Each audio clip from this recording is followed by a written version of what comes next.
verse number 46, the shlokas which were recited by the respected Pandits, it says, Ekkam Sat Vipra Bahuda Vedante. Ekkam Sat Vipra Bahuda Vedante. Which means truth is one, God is one. Sages call him by various names. And the same message repeated in Rig Veda, book number 10, hymn number 114, verse number 5, that God is one, but sages call him by a variety of names.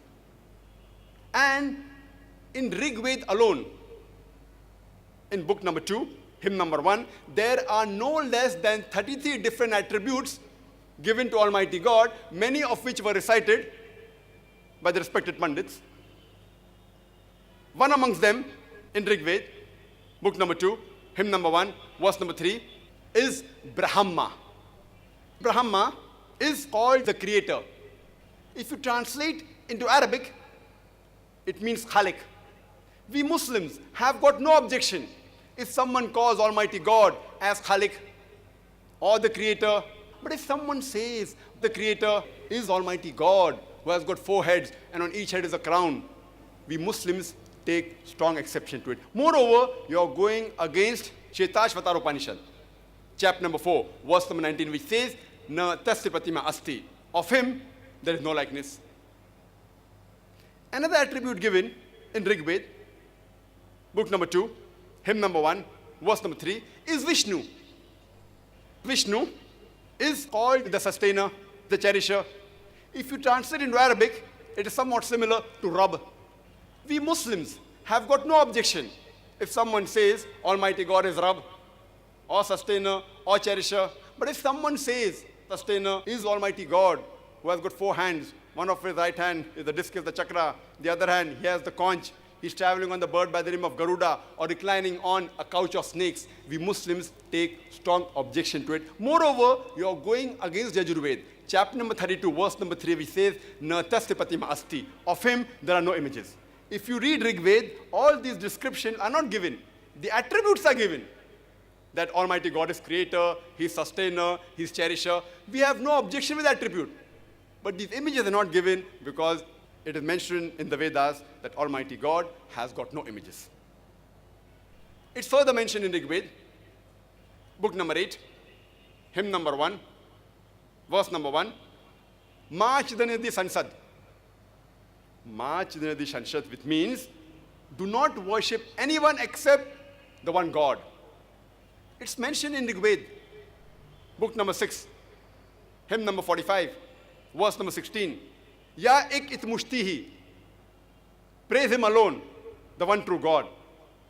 And the Brahma Sutra of the Vedanta is Ekam Braham Dyutya Naste, Nehna Naste Kinchan, which means Bhagwan एक ही है, दूसरा नहीं है, नहीं है, नहीं है, जरा भी नहीं है. There is only one God, not a second, not at all, not at all, not in the least bit. So if we read the Hindu scriptures, we understand the concept of God in Hinduism. Let's try and understand the concept of God in Islam.